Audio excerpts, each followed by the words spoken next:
So maybe you can tell us a little bit more, what is the mitochondria and which is the function that has in our body? You bet, you bet. So mitochondria are organelles.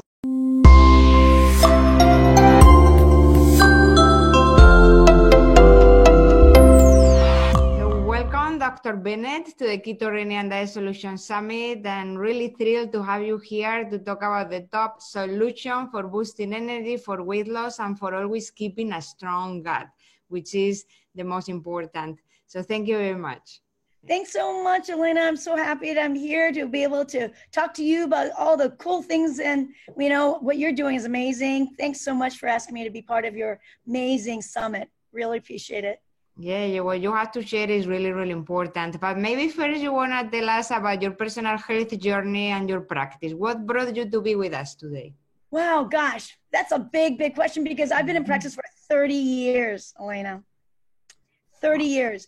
And I really didn't get into natural medicine and holistic care until my son was born. I was already a sports medicine chiropractor.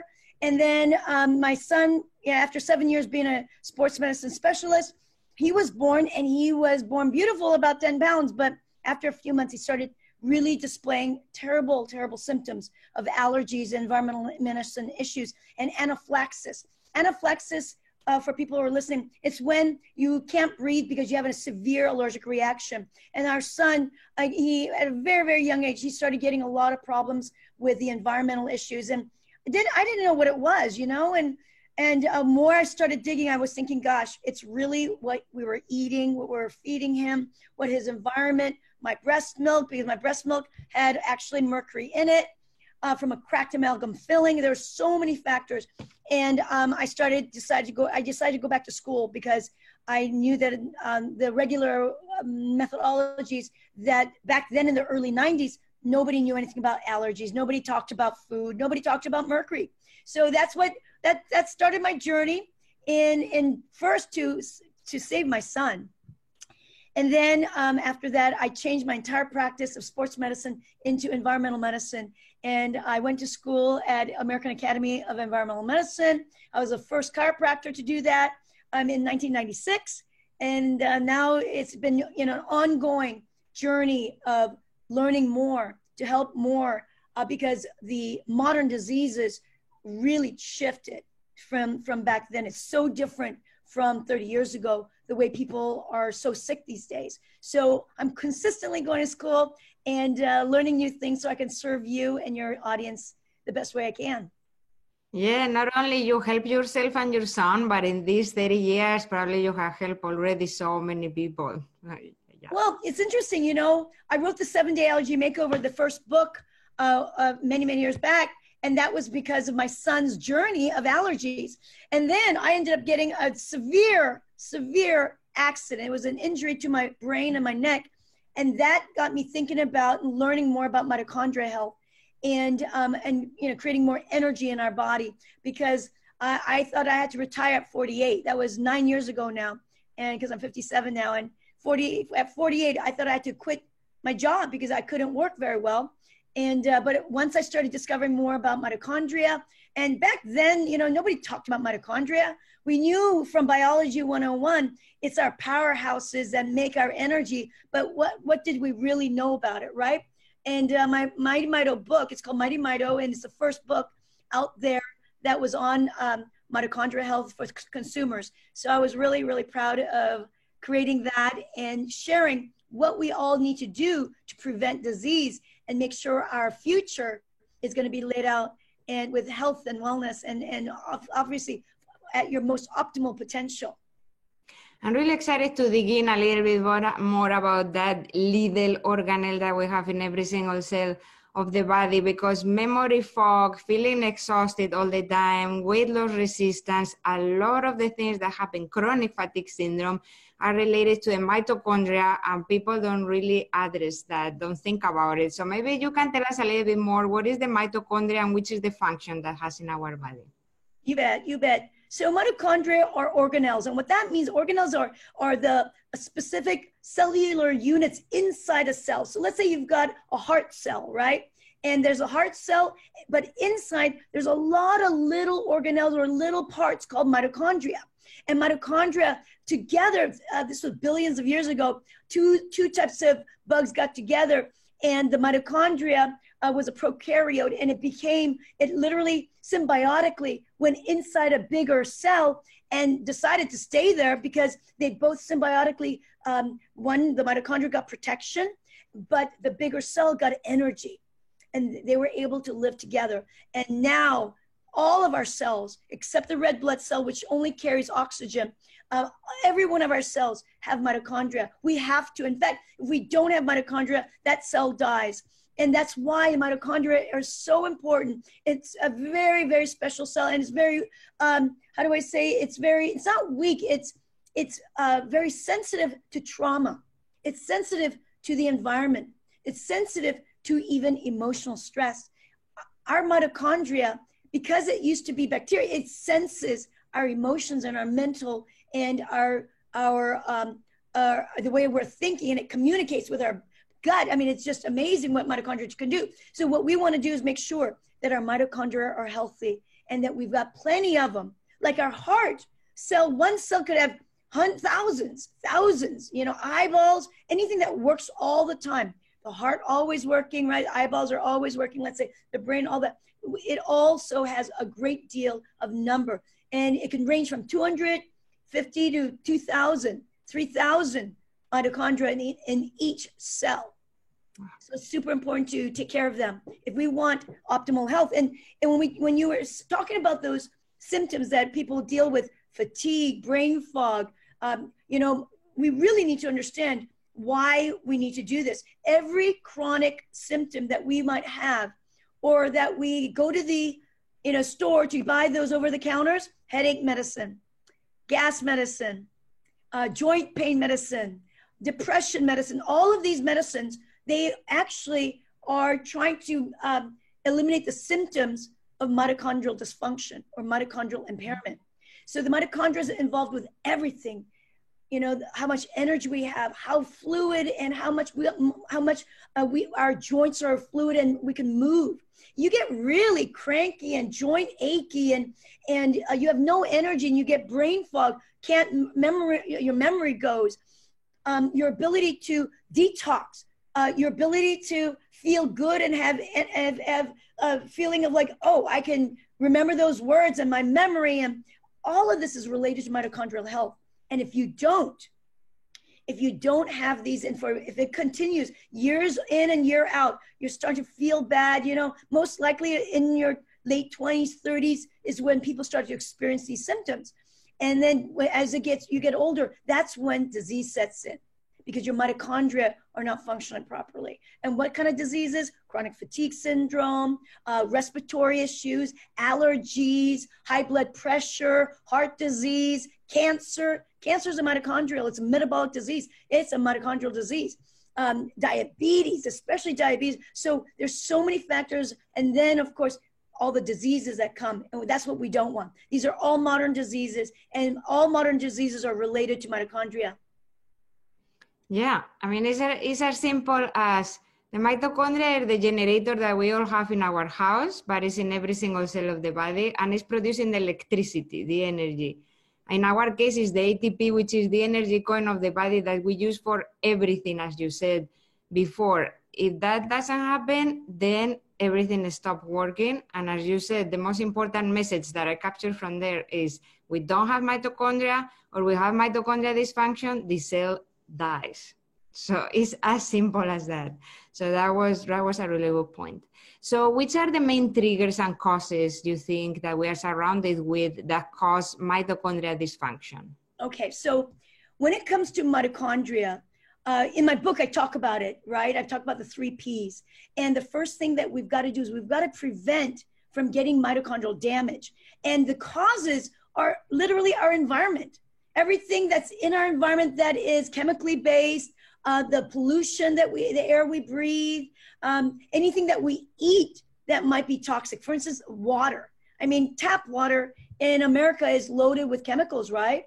Tap water, so we're talking about the chlorine in it, fluoride in it, any forms of residual pesticides, foods that are not organic. that can create mitochondrial damage. We know pesticides are related to Parkinson's disease. Parkinson's disease is actually a mitochondrial dysfunctional condition. Parkinson's is a neurological condition. And so, what are the main factors for Parkinson's? Number one is pesticide exposure. So things that are chemical based, that are outside when we are inhaling it, ingesting it, and even absorbing it through our skin. Mold toxicity is a biggie that causes mitochondrial dysfunction. And alcohol. I mean, we can talk about food and what good foods are going to help our mitochondria, but the things that are not good are the ones that create damage, inflammation, such as sugar, alcohol, all the allergenic foods such as gluten and dairy. That's super important. Then how about processed foods? Oh, wow.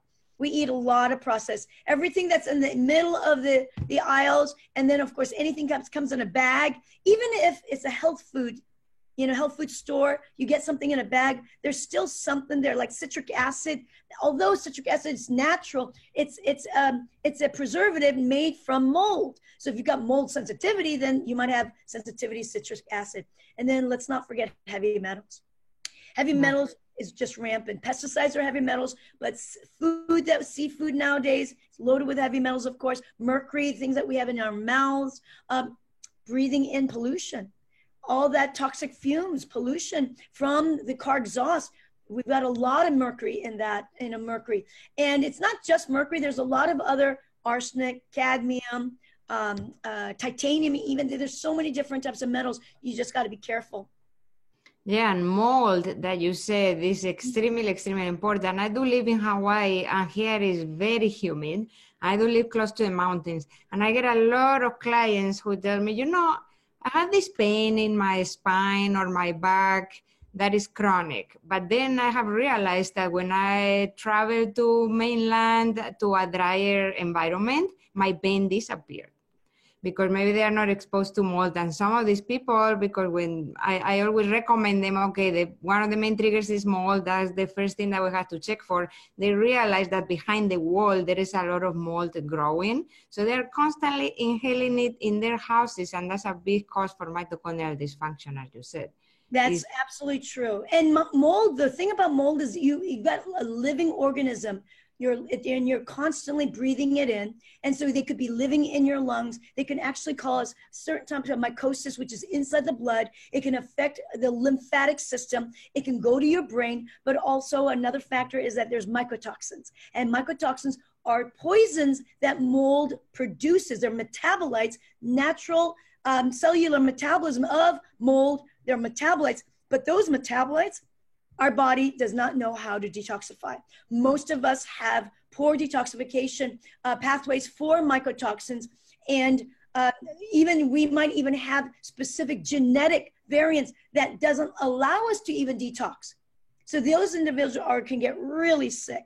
They have symptoms like MS, multiple sclerosis, or Lou Gehrig's disease, ALS. They can have all these weird stuff going on, and it's secondary to a mycotoxin or mold toxicity. So it's super important that you recognize it. Living in Hawaii, what you want to do is you want to balance out your environment. Even though it's outside's going to be damp, try to keep your inside cooler. I mean, it's not cooler, dehumidified. And you can buy dehumidifiers. You'll be surprised. You'll literally suck out 2 gallons, 3 gallons of water a day. Yeah, it's insane. It's insane the amount of humidity that we get in here. But it's very important to control it, as you said. And also one of the main triggers we always talk about is food, because affects the gut and can cause mitochondrial, gastrointestinal inflammation and mitochondrial dysfunction. And there are studies showing how the mitochondria is really important for controlling the functionality of the immune system in our gut, of the microbes in our gut, and the gut lining. But at the same time, the microbes, the proper microbes in our gut are important for the biogenesis, the production of the mitochondria. So there is a huge connection, gut, mitochondria as well, that we have to really take care of. Oh, there's no doubt. You got to really think about, mitochondria, just like any other cell, you've got to produce mitochondria, meaning you're going to grow more. What's really interesting is that if you've got mitochondrial damage, you can actually make more healthier ones. So there's the mitochondria goes through what's called mitophagy. It can cut off certain parts of it called fission so that there's healthier parts of mitochondria, and then it can join up with other ones and make more robust ones. It can actually cause autophagy or mitophagy. It eats up so that there's new ones that you can develop. There's ways to do that. Did you know that if you overeating kills mitochondria? Mm-hmm. Overeating, this is the one thing that our country, we eat way too much food. The volumes of food that you eat, there's only a certain amount, and the excess food, what happens is that it goes into the gut. And then when you're not digesting all of it, then you get gas and bloating, right? I would say, I don't know, more than 90% of people complain about gas and bloating. And that gas can actually be toxic to the mitochondria, especially hydrogen sulfide gas. If you've got flatulence that's odorous, that's, smells a little bit more sulfur-like, well, that's going to knock out, that is 100% mitochondrial poison. So it'll knock out the mitochondria. And so but what's wonderful is just like bacteria in our gut, it flourishes quickly. So you want to feed it the right food, and you need nutrients for that too. You need protein to build mitochondria. You need the vitamins and minerals and the fats, the good lipids, phosphatidylcholine, glycerylphosphocholene, GPC. That's what GPC is, glycerylphosphocholene, phosphatidylserine, cholesterol. All of that stuff is very important for the bilipid layer of the mitochondria. And because that lipid layer, it's actually very, very fragile. It can tear quickly. So you want to make sure you have antioxidants to be able to replenish the mitochondria and vitamin Bs. I mean, I can go on and on about supplements on that one. But remember, food is the fastest way, and I mean bad food, fastest way you can damage your mitochondria. So you got to make sure that you eat anti-inflammatory foods, and you don't go overboard. In the beginning, in my diet, the Mighty Miter diet, I tell people to get away from things that cause more gas and bloating because of the fact that it can cause an effect. And FODMAP are the ones that I tell people to stay away from, or another name is fermentable carbohydrates. And then I want you to eat better, healthier foods, making sure that you're eating good fats. And if you're vegan, don't worry. You can have amino acids. I myself, I'm more plant-based, but I do like meat when my body wants it. But most of my food is in plant-based, and I take in a lot of seeds and nuts. And I'm someone that actually uses a pressure cooker to help me with my beans and processed beans. And because I like, carbohydrates, because beans have a great deal of resistant starch, which help feed your microbiome. There's so many things that you want to do is to feed your microbiome too. But in the beginning, most people are suffering from an unhealthy microbiome. So what I do is I back off on the fermentable carbohydrates so we can kill off some of the bugs, and then we replenish it with good stuff, including kimchi. Yeah, so those fermented carbohydrates, the FODMAPs, it's very important to eliminate them. And then after, when you incorporate them back, how you cook them is also extremely important. As you said, always important to soak the beans, to get rid of that water, to cook them from scratch, eliminate phytic acids that are really indigestible for the gut. And then the pressure cooker controls the temperature. One of the things that I do really like to add when I'm cooking beans to increase the acidity as well is asafoetida. It's a spice, an Indian spice that decreases acidity, and a piece of seaweed, like kombu or nori. Yes. Yeah. That's really good. Yeah. Very good. So you just mentioned kimchi. So we were talking about foods that you like to eliminate to treat mitochondrial dysfunction and any related disorders. So let's try to talk about which is the best food to incorporate if we want to heal the mitochondria. And now I know that you have published your book, The Kimchi Diet. Yes. It's a really, really good book. I would like to know more. Maybe the audience wants to know more. What is kimchi and why kimchi is the #1 superfood? Well, kimchi, first of all, is a fermented food. And the Korean people where I'm from, they've been fermenting vegetables for over thousands of years, thousands. I've done the research on it, the history. And what's really interesting is that what kimchi is a fermented food. So they take a fresh vegetable, using salt, brining, and then allowing the lactic acid bacteria, because salt, it helps the lactic acid bacteria grow and it kills off the bad ones like Salmonella, Klebsiella, E. coli, all the bad bugs and fungi and viruses.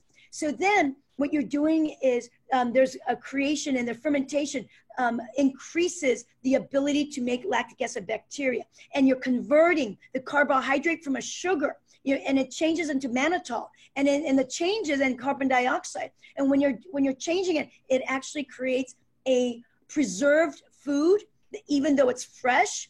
It is pre-digested, preserved, and you can literally keep it in the refrigerator for months. I've got kimchi right now, about 20 different bottles, and it's at different stages of fermentation. And I have like maybe 6 months right now. I've got a Napa cabbage there, just sitting there, and I eat it periodically. So you can preserve this, and what you're doing is you're creating the secret of kimchi is the lactic acid bacteria. The number one reason why it's so amazing is because the lactic acid bacteria, and there's you could have up to 100 strains in kimchi, Elena. Now, I want you to know, I went to Korea for the first time after I left when I was 12 years old. I went back when I was 50, and we went with my family, and I was blown away by, yes, the urbanization, but I'll tell you what I was blown away more. I couldn't believe how much Korean people ate terribly, how much they had a lot of Americanized, westernized restaurants at every corner. And at every corner, it was bread, noodles, white rice, sandwiches, desserts, like piles and piles of desserts. And what I noticed, though, is this: they were not overweight. I couldn't understand why Korean people were so lean and fit, and their skin was so beautiful and energized. I'm like, what is going on? Because that is not what we have here. We all know our obesity level is over 34% in America. Everyone, and I should say, if you want to talk about being overweight, it's over 50% of our population here in America. So what is the difference between here and there? And when I was taking pictures. I was literally like stalking people, looking at people eating, because I couldn't believe the amount of food. And I found out that by the end of our trip, I realized there was one thing different between the US, what we eat here, and the Korean diet, and that was kimchi. And that's when I just went crazy. I'm like, kimchi, I've been eating kimchi my whole life, and I didn't realize it until 50 years old that it's that good for you. But I didn't know for sure, so I came back, and I came to America, after my trip. I became a kimchiologist. I literally dug in and decided that I got to find out more about it, and I learned that it's an anti-inflammatory, anti-microbial. It kills bad bugs. So if you've got yeast, if you've got bacteria like Salmonella, let's say you get food poisoning, kimchi is the best thing to get rid of it. If you've got constipation, if you've got any forms of high cholesterol, high triglyceride, it actually brings it down. If you've got high sugar levels, it brings it down. And if you're metabolic syndrome, obesity, it changes an obese person's microbiome into a thin person's microbiome. Just that alone is huge. Again, I wanted to say, it changes the microbiome, the different kinds of bacteria from an obese person to a thin person's. That's unheard of. People, what people do is they do rectal implants to change it that way. They don't realize that you can just eat kimchi every day. You just need kimchi every day for this to occur. So what I did was after 7 years, I incorporated it into all my patients, because I'm 57 now, and at 50 years old, I came back and I just said, everyone, you got to eat kimchi. And it was a trial and error thing, What I mean by that is that I told everyone to get the Napa cabbage back then, but that was incorrect, because Napa cabbage is a FODMAP, right, Elena? And so you get gas and bloating. And I was creating a lot of gas and bloating at the first. But what I did was I found out, tweaking it, and figuring it out with my patients, and I created the 4-phase, the kimchi diet. That's what's in my book. The 4 phases, where you start with cucumber, then you go to bok choy, then you go to radish, then you go to the Napa. Napa's the last one, but to me, it tastes probably the best. It's delicious. So there is many different types of kimchi, actually, because you just mentioned cucumber and radish, and we always think about the cabbage. So maybe you can tell us a little bit more about the different type of kimchi. Right. The reason why I created the 4 phases is because I wanted people to gently inoculate their body with lactic acid bacteria. Because, you know, 1 tablespoon, right? 1 tablespoon, you might have, gosh, 50 plus to 100 billion CFUs. Wow. That's huge. That's a huge amount.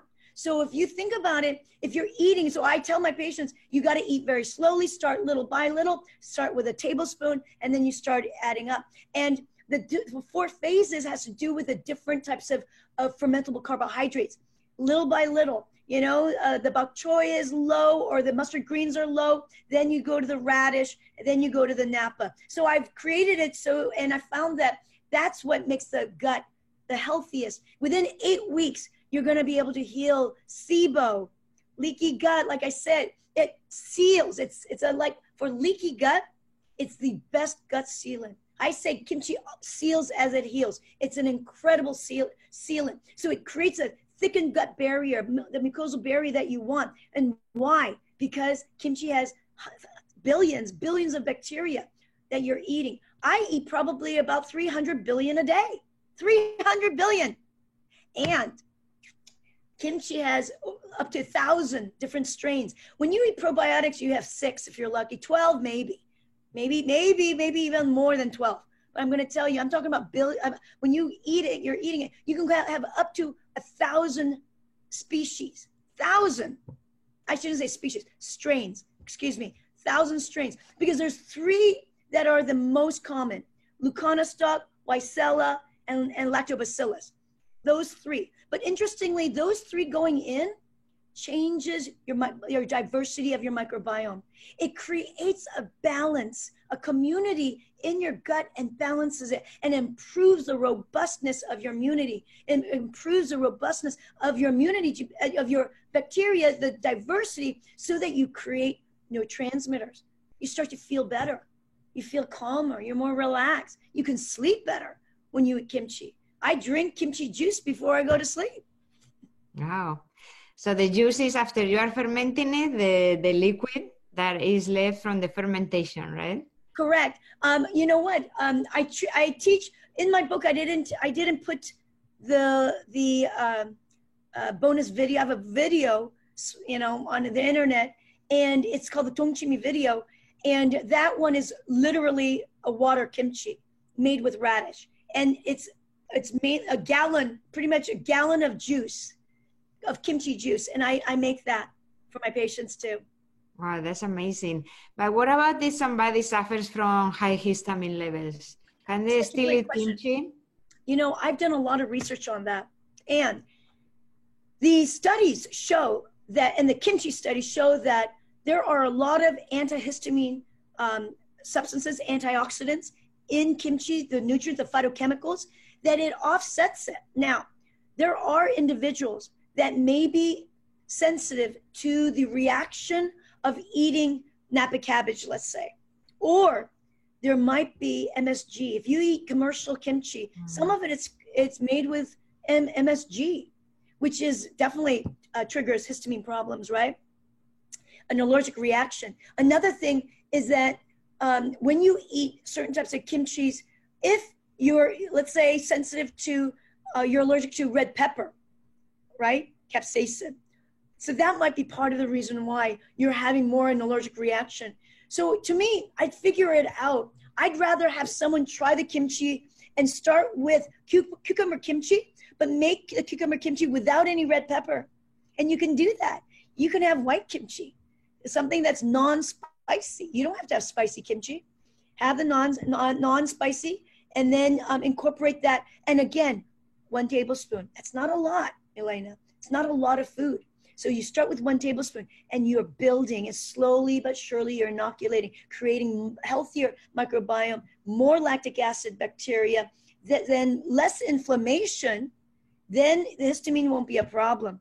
Plus, another factor about the histamine is because you've got leaky gut. And if you can seal your gut lining and improve the gut permeability, you're going to naturally have less histamines. Does that make sense? Yeah. So it's about eliminating first And as you said, FODMAPs is one of them. And as soon as the person starts healing, they can start incorporating a lot of foods back. And you had a really good point about the peppers, because that was my next question. Because usually kimchi has cayenne pepper, which is a nightshade, and usually causes a lot of inflammation to somebody who suffers from leaky gut syndrome. So kimchi not necessarily need to have peppers. That's it. I eat a lot of white kimchi. I make a lot of it, you know, and the reason is because sometimes I don't want that spiciness in my mouth, you know. Although what's interesting, the studies show, and I noticed it too when I make kimchi, is that the red pepper actually slows down the fermentation, so it doesn't get so fermented so quickly, you know. Because I like my kimchi to be about when I make it about 7 to 21 days. That's when it tastes the best to me.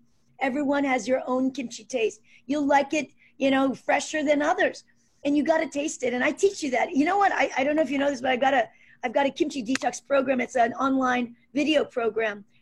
So you can learn how to make it, and it's so much easier when you're watching and helping you make the kimchi yourself. Yeah. But that's the key. Make it yourself. You know why? When you, like I said earlier, you're going to get a lot of additives in kimchi, commercial-based ones, and it's not going to even taste very good. I've tried all of them at the health food store, and I have trouble finding kimchi that tastes like mine, because mine is an authentic Korean kimchi. In fact, it's been in my mother's lineage for hundreds and I'd say thousands of years. With her people and my people, of course, it's a recipe that's been passed down. And so it's worked, and I perfected it with different tweaks here and there so that there's more volume of lactic acid bacteria that will build. And that secret is actually grating the pear or apple. I don't use sugar in my kimchi. In fact, I don't use any fire, meaning like I don't have to cook rice flour to make the paste. A lot of Korean recipes use rice flour. I don't even use any kind of fire or gas range. In fact, you know, we can make kimchi outside. I make kimchi outside. I have a big platform outdoors, and I make it outside in the sun. And we're just charging up the food with the sunlight. It's amazing. And wherever you are, even in the jungles of Hawaii with you, I can help you make kimchi. Doesn't matter where we're at. Kimchi can be made anywhere. Yeah, I've seen the picture in your book that you are making it outside. That is a really beautiful picture. And as you said, the store-bought kimchi is not the original recipe, and it's not just about the taste. It's all the additives, the preservatives, and the sugar that is the real danger of what we find in the kimchi store-bought. So it's very important. And as you said, we don't need sugar, in order to make the kimchi, because the bacteria is going to be eating the carbohydrates from the vegetables. So it's going to be feeding itself with carbs and growing during the process of fermentation. That is what fermentation is. So exactly. So the carbohydrates will be broken down. And I mean, if you had a little sugar in it, it will be broken down. But to me, why not use real organic fruit to make your kimchi? You know what, Elena? I've made Hawaiian kimchi by making it with pineapple. Crushed pineapple. So there's a lot of ways and different ways that you can make it so that it's good for your own flavor and your own taste buds. There's so many great ways to do it. There's over 200 kimchis, you know, in Korea. Wow, with pineapple, I never thought about it, but actually pineapple has tons of sugar, so the bacteria is going to be feeding in a very, really good, healthy fruit. Exactly. It's very tasty, by the way. Yeah. Very tasty. Very good. So then how messy is to make it at home? Because you just said this is the easiest we try to make it at home. So how messy it is? How easy is it? How can we make it? Oh, it's very easy. I mean, like I said, you know what? The gift that your followers, you're going to be getting it in the gift. The Magic of Kimchi. It's a guidebook, and I literally put a bonus recipe right there, the cucumber kimchi. It's super easy. It is, because all you've got to do, I'm just going to give you the steps. You're going to brine the vegetable, which means you're going to just salt it. And you need special coarse sea salt, and you just brine it. After you brine it, you're going to make the paste. Cut up the veggies, then you're going to make the paste, and you're going to mix it all up, and you're going to pop it into the glass container, and you're just going to let it sit. That's how easy it is. It is super easy. It's just people get kind of scared about fermentation because it's like you're doing like a science project at home. And everyone's afraid that it's going to blow up, because literally blow up, because people say, oh, it's going to get gassy and blow. It's not true. Yes, you're going to get bubbles, and that's carbon dioxide gas. And that's the metabolite, or the end product of fermentation is gas, right? Carbon dioxide gas. So you're going to get bubbles, but don't worry. You can just open it up, press down on the kimchi, close it back up, and let it continue to ferment. You have no problems. And after 24 hours, now I want you to know, fermentation for kimchi can be 24 hours, sometimes even 12, depending on the kind of kimchi you're making and the temperature of your environment. But it is so much shorter than sauerkraut. And that's why I think it's a better, sauerkraut takes 4 weeks, 6 weeks. This is 1 to 2 days, sometimes 12 hours, half of a day. Wow. So remember, kimchi is so super easy. And because you can make so many varieties of kimchi, the taste is amazing. And then your kids are going to love it. Kids love kimchi. And talking about the bacteria, so how kimchi can compete with probiotic? Because you mentioned 300 billion bacteria that you take a day. So how is competing based on strains and numbers? Because the difference is, again, it has to do with the power of how much you're eating at one time. And then the variety. You're getting hundreds of strains, thousands of strains. It's been documented up to 1,000, 900 to 1,000 something or other, documented scientifically. And there's different kinds. And if you look at the number of different, genuses, so let's say what genus we're talking about: Lactobacillus, Leuconostoc, Pedicococcus.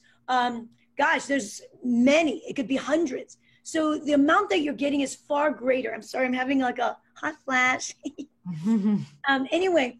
It's far greater in kimchi. And lactobacillus, this is the truth now. The lactobacillus and bifidus that you eat, you take inside a probiotic. The studies show now that it doesn't change your flora. It actually doesn't change the type of flora you've got or the diversity. It does not change it. And that's the reason why you hear about prebiotic, right?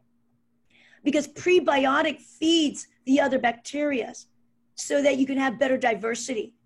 Kimchi, did you know kimchi is a prebiotic too? So that's the reason why it's important to have good vegetables and prebiotics so that you can feed the bugs. So kimchi saves you actually a lot of money, because probiotics are usually really expensive, and save you in your health as well, because it's preventing a lot of conditions. So yes, the number one superfood of the planet. So which is the last message that you would like to share here with the audience today? The last message, well, I'd like everyone to know is that it's important that you target your health and your well-being in multi-level, meaning like do it in different ways, not just eating. We concentrate a lot about food, but you've got to do it with your sleep so you feel better. Exercise. You got to work on your community and people that you surround you, about working with the mental level, your energetic level, psychological, biochemical. Everything that I'm talking about is really more of a holistic way of living. And if you can do that, that's what I want. That's really my mission. My purpose is to help people live a much more holistic life. Well, thank you very much. Thank you for this amazing training about kimchi. I think now everybody, saliva is coming out, is ready to start making kimchi. Your book has all the recipes to try to make it easy. You have it there. It's an amazing. I love the cover, by the way. The colors are really, really good. This is radish kimchi. Yeah, radish. It's appetizing. It's so good. Well, thank you very much for all the content and all you do to help us all feel healthier every day. Thanks. So appreciate it. Thank you. Bye-bye.